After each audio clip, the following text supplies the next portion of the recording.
Welcome to Weekly Digest, where we highlight the works of ministers of government as they push the administration's development agenda. 3 years after Guyana recorded its first COVID 19 case, the country is in a better place in managing the spread of the disease. At this point, I think we are in a very good place. We have seen a reduction of cases. We have seen less hospitalization, and we are not seeing people with very severe COVID. Now, those that do come in, we want to make sure that whatever treatment they need, that they can get, and that is something that we have been constantly working on. Guyana's capacity to protect its citizens from COVID 19 has been enhanced after receiving 5,040 Paxlovid pills from UNICEF. Anyone who has been infected with COVID 19 can receive the pill, which will be distributed in all regions. How these medications work, it's really an antiviral medication, and as you know, SARS-CoV-2 is a virus. And so at critical points in the life cycle of the virus, it would interrupt that life cycle, and by doing so, prevent the virus from replicating. And it has been quite effective in doing so. So most people who use this medication actually saw a reduction in the time that they spent, and even if they were very symptomatic, you would see that change quite rapidly. Meanwhile, the National Ophthalmology Hospital in Port Morant, Region 6, has been leading the way in providing eye care, as over 1,500 surgeries have been conducted in 2022. Guyana will soon receive the remaining flock of black belly sheep from Barbados. This was relayed by Minister of Agriculture Zulfikar Mustafa, as he reminded that government remains committed to advancing the livestock subsector. So I'm hoping by the end of this month, early next month, we can have all the other the balance of the sheep coming into the country. Government received over $150 million worth of vehicles and vessels to strengthen its agriculture extension system in regions 2 to 6 and 10. The assets were given by the Sustainable Agriculture Development Program of the Inter-American Development Bank. I want to, first of all, extend our appreciation and thanks to the IDB in partnering with the government of Guyana, the Ministry of Agriculture, in making these equipment available to us.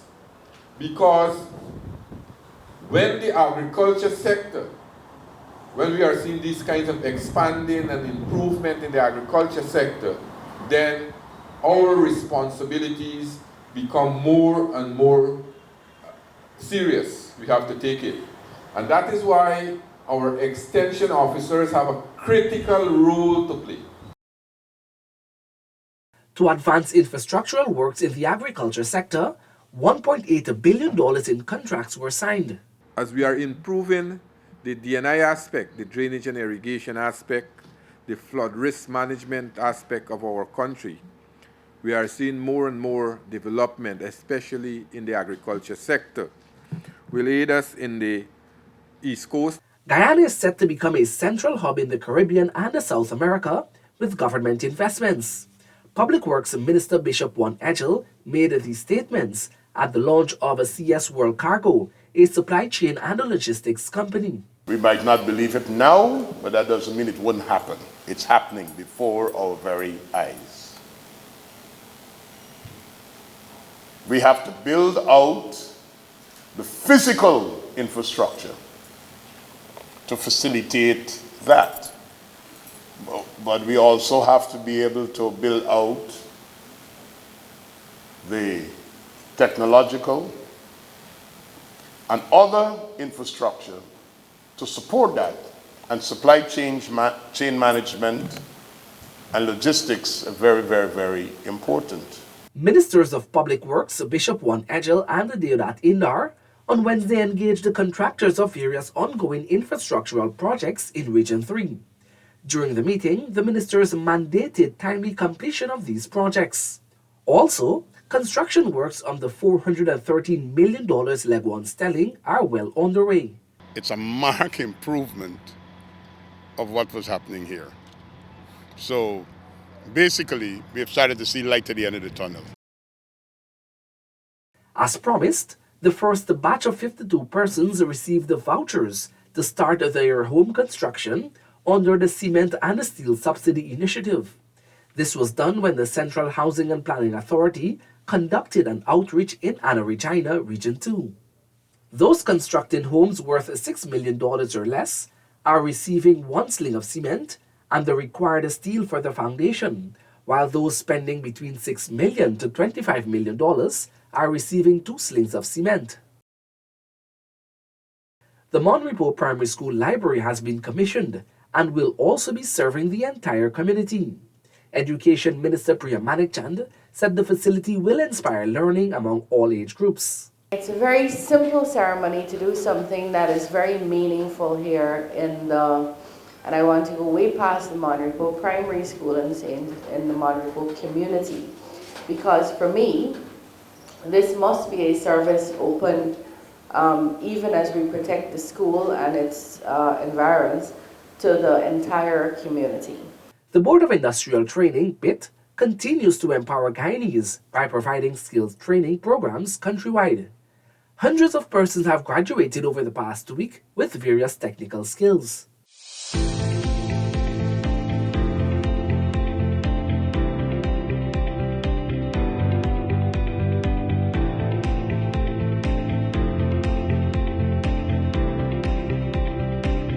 We want to be sure that going forward, any equipment, whether government or private sector, you have a problem, we have people in the region who can fix it. 40 residents from various communities in Region 1, Barima Waini, are participating in the Train the Trainer ICT program.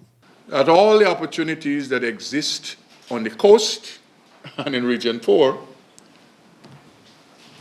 wherever people live in Guyana, they will participate in those opportunities. And that is what this is all about here. Keeping a commitment to the people of Region 1.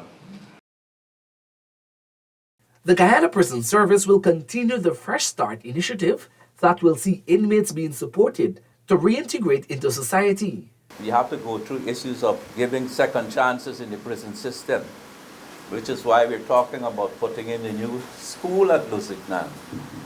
For the new prison complex, as was said, there's going to be a school, not only a vocational school, but to make up for the deficit in formal education that some people have missed by not having opportunity, not paying attention, perhaps being too hungry in the school, whatever it is. And when we look at some of the issues and when we look at the prison system and the inmates, we see all of Guyana in there.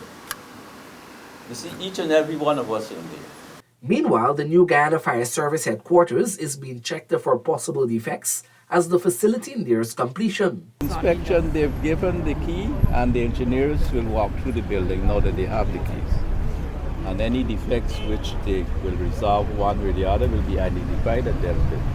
And that's it for this edition of Weekly Digest. For these and other government-related information, do log on to our website, dpi.gov.gy, and our social media platforms as well. Goodbye.